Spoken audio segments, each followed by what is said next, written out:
नमस्ते बच्चों, आप कैसे हैं? कि मैं समझती हूँ आप सभी बहुत अच्छे हैं। तो आज हम क्या करेंगे, 5वीं कक्षा का विषय हिंदी। तो आज हम दूसरा सेमेस्टर या द्वितीय सेमेस्टर का अभ्यास शुरू करेंगे। इस द्वितीय सेमेस्टर में पहला अभ्यास ए है एक शब्द। अभ्यास 18 एक शब्द। ವಿದ್ಯಾರ್ಥಿಗಳೇ, ನಿಮಗೆಲ್ಲರಿಗೂ ನಮಸ್ಕಾರ. ನಾವು ಇವತ್ತು 5ನೇ ವರ್ಗದ ವಿದ್ಯಾರ್ಥಿಗಳಿಗೆ ಹಿಂದಿ ವಿಷಯದ ಪಾಠವನ್ನ ಪ್ರಾರಂಭಿಸ್ತಾ ಇದ್ದೀನಿ. ಇಲ್ಲಿ ದ್ವಿತೀಯ ಸೆಮಿಸ್ಟರ್ 2ನೇ ಸೆಮಿಸ್ಟರ್ನ ಮೊದಲನೇ ಪಾಠವಾದಂತಹ ಅಭ್ಯಾಸ 18 ಏಕ್ ಶಬ್ದ, ಈ ಪಾಠವನ್ನ ನಾವು ಇವತ್ತಿನ ದಿನ ಅಭ್ಯಾಸವನ್ನ ಪ್ರಾರಂಭಿಸೋಣ. ಅಭ್ಯಾಸ 18 ಅಭ್ಯಾಸ 18 ಅಂತಂದ್ರೆ 18 एक शब्द। तो एक शब्द, इस पाठ में बहुत शब्द दी गई है। तो बहुत शब्दों में एक वाक्य होते हैं और एक वाक्य के आगे हमें क्या करना है, सही शब्द लिखना है। तो किताब, आपके पास किताब है तो किताब खोलिए। तो अभ्यास 18 एक शब्द, तो पाठ खोलिए और किताब में देखिए ध्यान से। नीचे कई वाक्य दिए हैं तो उनके सामने उनके लिए एक शब्द लिखिए। तो वहां पे लिखा हुआ है क्या है, नीचे कई वाक्य हैं तो उसके सामने उनके लिए एक शब्द लिखिए। ಕೆಳಗೆ ಕೊಟ್ಟಂತಹ ಬಹಳಷ್ಟು ವಾಕ್ಯಗಳಿದಾವೆ. ಆ ವಾಕ್ಯಗಳ ಮುಂದಗಡೆಗೆ ಏನ್ ಮಾಡಬೇಕಾಗಿದೆ, ಶಬ್ದಗಳನ್ನ ಬರೆಯಬೇಕಾಗಿದೆ. ಹಾಗಾದ್ರೆ पहले जो इस पाठ में शब्द दी गई है तो शब्द कौन कौन से हैं, तो किताब में देखिए पहले जो है आलसी, मेहनती, सत्यवादी, धोखेबाज, विद्यालय, पुस्तकालय, घोंसला, गौशाला, बील, ड्राइवर, नाविक, पैरीवाला, बछड़ा, पिल्ला, बछेड़ा। तो सभी शब्द यहाँ इस पाठ में हम अध्ययन करने के लिए दी गई है। तो एक से लेकर अंतिम शब्द तक हमें जो वाक्य दी गई है और वाक्य के सामने हमें क्या करना है, इन शब्दों में से एक एक शब्द आगे हमें लिखकर वाक्य पूर्ण करना है। ಹಾಗಾದ್ರೆ ವಿದ್ಯಾರ್ಥಿಗಳೇ ಗಮನವಿಟ್ಟು ನೋಡ್ರಿ, ಇಲ್ಲಿ ಕೊಟ್ಟಂತಹ ಶಬ್ದಗಳು ಬಹಳಷ್ಟು ಅದಾವ. ಆ ಶಬ್ದಗಳನ್ನ ಮೊದಲಿನಿಂದ ಹಿಡ್ಕೊಂಡು ಕೊನೆಯವರೆಗೆ ಏನ್ ಶಬ್ದಗಳನ್ನ ಕೊಟ್ಟಿದಾರಲ್ಲ ಆ ಶಬ್ದಗಳನ್ನ ನಾವ್ ಏನ್ ಮಾಡಬೇಕಾಗಿದೆ, ವಾಕ್ಯಗಳ ಮುಂದಗಡೆ ಬರೀಬೇಕಾಗಿದೆ. ಹಾಗಾದ್ರೆ ಮೊದಲಿಗೆ ನಾವೇನ್ ಮಾಡೋಣ, ಈ ಒಂದು ಶಬ್ದಗಳ ಅರ್ಥವನ್ನ ತಿಳ್ಕೊಳ್ಳೋಣ. ಹಾಗಾದ್ರೆ ಮೊದಲನೇ ಶಬ್ದ ಏನಂತಂದ್ರೆ ಆಲಸಿ ಅಂತ ಇದೆ. ಶಬ್ದಾರ್ಥ ನಾವು ಮೊದಲು ಶಬ್ದಾರ್ಥವನ್ನ ನೋಡ್ಕೊಳ್ಳೋಣ. ಹಾಗಾದ್ರೆ ಏನ್ ಶಬ್ದಾರ್ಥ, ಕೊಟ್ಟಂತಹ ಶಬ್ದಗಳನ್ನ ನಾವೇನ್ ಮಾಡಬೇಕು, ಮೊದಲು ಬರೀಬೇಕಾಗಿದೆ. ಮೊದಲನೇದು ಆಲಸಿ. ಏನೈತಿ ಮೊದಲನೇ ಶಬ್ದ, आलसी ಅಂತ ಇದೆ.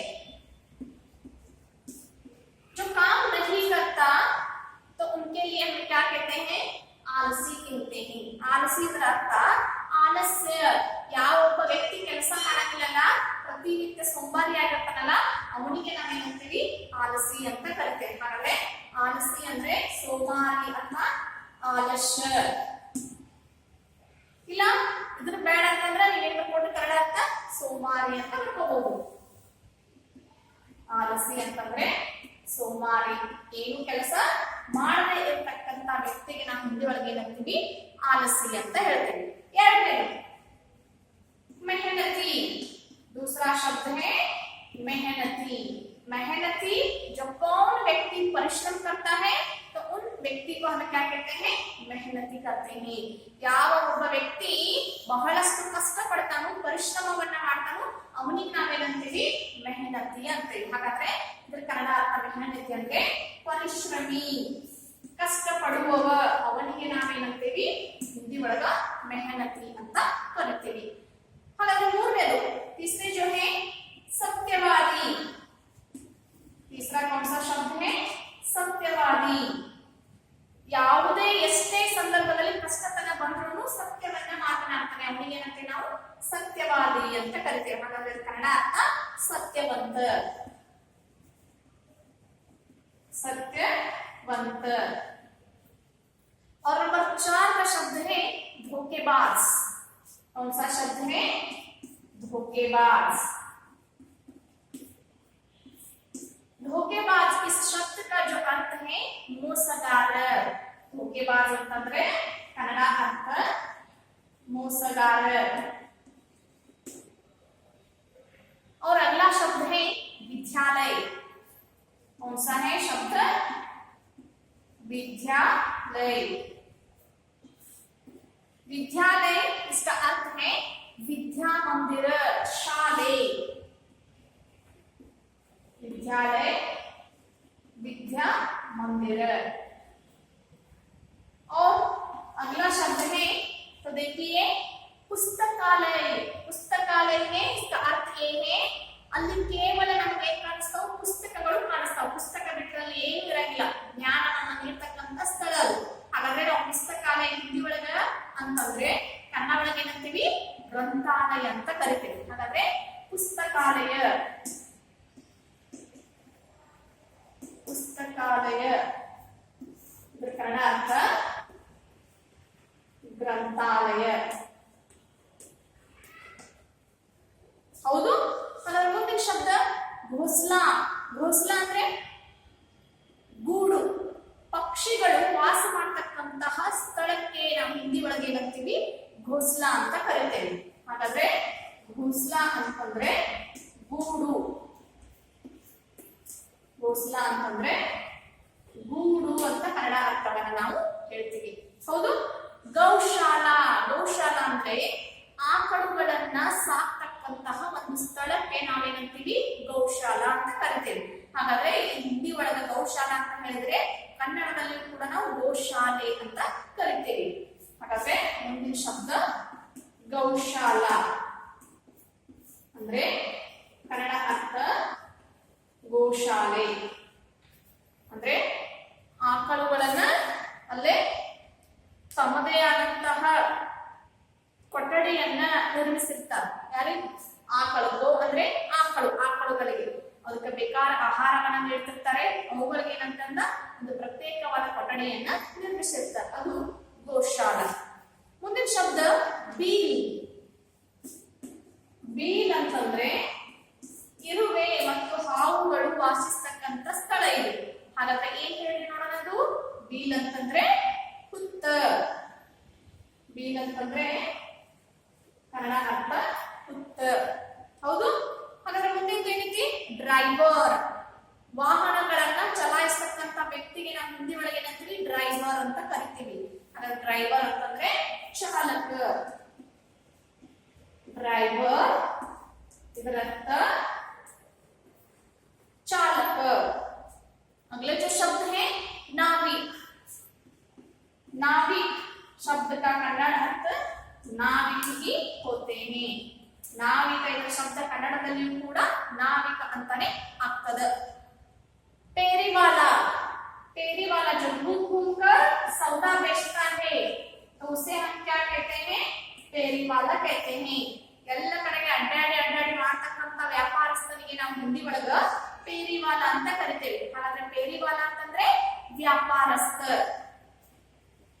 ಪೇರಿವಾಲಾ ಅಂತಂದ್ರೆ ಕನ್ನಡ ಅರ್ಥ ವ್ಯಾಪಾರಸ್ಥ। ಹೌದು। ಹಾಗಾದ್ರೆ ಮುಂದಿನ ಬಚ್ಚಡ ಅಂತ ಐತಿ। ಹೌದು। ಏನೈತಿ? ಒಂದು ಶಬ್ದ ಓದ್ರಿ ನೋಡೋಣ, ಏನಂತೈತಿ? ಬಚ್ಚಡ ಅಂತ ಐತಿ। ಹೌದು। ಬಚ್ಚಡ, ಬಚ್ಚಡ ಅಂತಂದ್ರೆ ಆಕಳ ಮರಿ, गाय का बच्चा ಬಚ್ಚಡ ಅಂತೇಳಿ। ಆಕಳ ಮರಿ ಅಥವಾ ಕರು ಅಂತ ಹೇಳ್ತೀವಿ ನಾವು। ಹೌದು। ಅದಕ್ಕೆ ಏನಂತೀವಿ? ಬಚ್ಚಡ ಅಂತೇಳಿ। ಹೌದು। ಮುಂದಿನ ಶಬ್ದ ಪಿಲ್ಲ ಅಂತ ಐತಿ। ಪಿಲ್ಲ ಅಂತ ನಾವು ಯಾವ್ದಕ್ಕೆ ಅಂತೇವಿ? ನಾಯಿ ಮರಿ ಇರ್ತೈತಲ್ಲ ಅದಕ್ಕೆ ನಾವು ಹಿಂದಿ ಒಳಗೆ ಏನಂತೀವಿ? ಪಿಲ್ಲ ಅಂತೇಳಿ। ಹಾಗಾದ್ರೆ ಪಿಲ್ಲ ಅಂತಂದ್ರೆ ಕನ್ನಡ ಅರ್ಥ ನಾಯಿ ಮರಿ। ಹೌದು। ಕೊನೆ ಶಬ್ದ अंतिम जो शब्द है बछेड़ा। ಇದರ ಕನ್ನಡ ಶಬ್ದಾರ್ಥ ಒಳಗ ಕೊನೆ ಶಬ್ದ ಬಛೇಡ ಅಂತ ಐತಿ। ಹೌದು। ಏನ ಬಛೇಡ ಅಂತಂದ್ರೆ? ಬಛೇಡ ಅಂತಂದ್ರೆ ಕುದುರೆಯ ಮರಿ, ಕುದುರೆ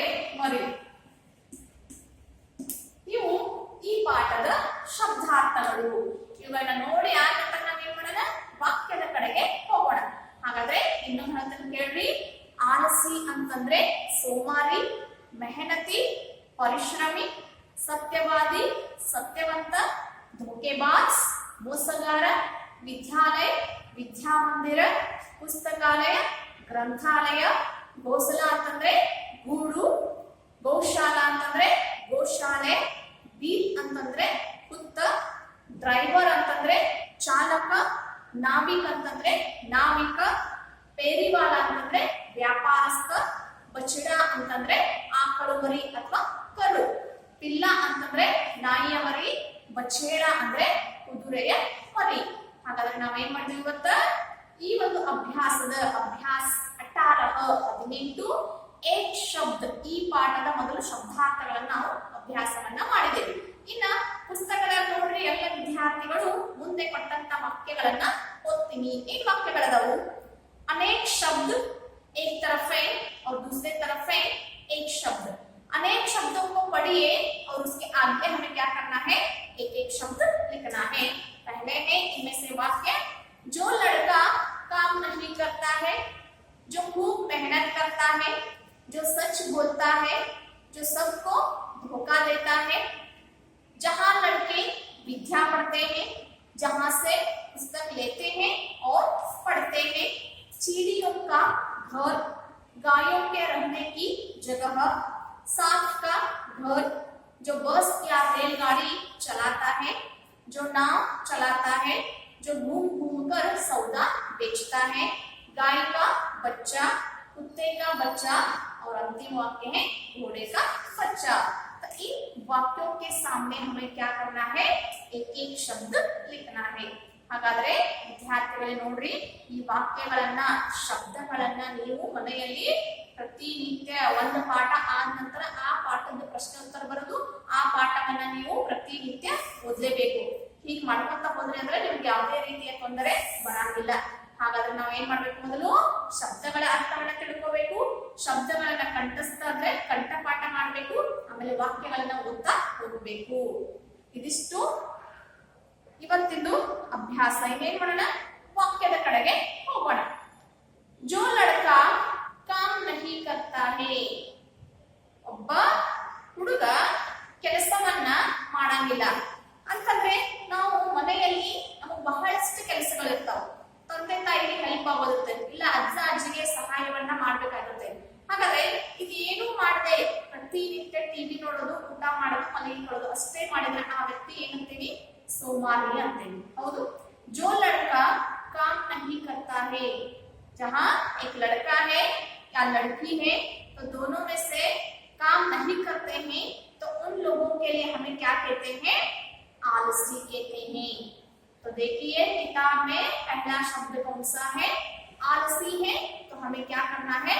वहां उस वाक्य के सामने हमें क्या करना है? एक शब्द लिखना है। कौन सा है शब्द? आलसी। ಹಾಗಾದ್ರೆ ನಾವೇನ್ ಮಾಡ್ಬೇಕು?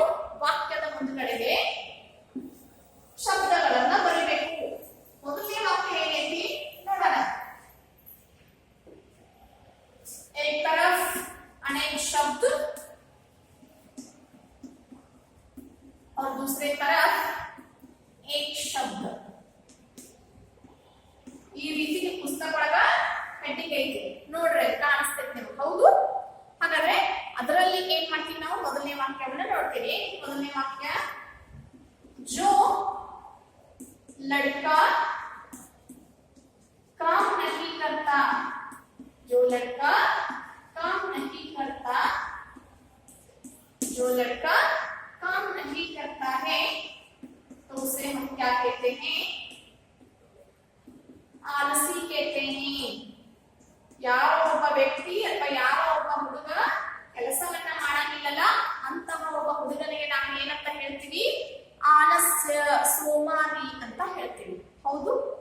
ಇದು ಮೊದಲನೇ ವಾಕ್ಯ. ಇನ್ನ ಈ ಪಾಠದಲ್ಲಿ ಬರ್ತಕ್ಕಂತಹ ವಾಕ್ಯಗಳನ್ನ ನಾವು ಮುಂದಿನ ಅವಧಿಯಲ್ಲಿ ಅಭ್ಯಾಸವನ್ನ ಪ್ರಾರಂಭಿಸೋಣ. ನೀವೇನ್ ಮಾಡ್ರಿ? ಶಬ್ದಾರ್ಥಗಳನ್ನ ಅಲ್ಲಿಯವರೆಗೆ ಕಂಠಪಾಠ ಮಾಡಿ ಅಂತ ಹೇಳ್ತಾ ಇದ್ದೀನಿ. ಇಲ್ಲಿಗೆ ಈ ಒಂದು ಅವಧಿಯಲ್ಲಿ ಅಭ್ಯಾಸ ಮುಗಿಸ್ತಾನೆ. ಇದು ಮುಂದಿನ ಭಾಗವನ್ನ ಮುಂದಿನ ಅವಧಿಯಲ್ಲಿ ನೋಡೋಣ. ಧನ್ಯವಾದಗಳು.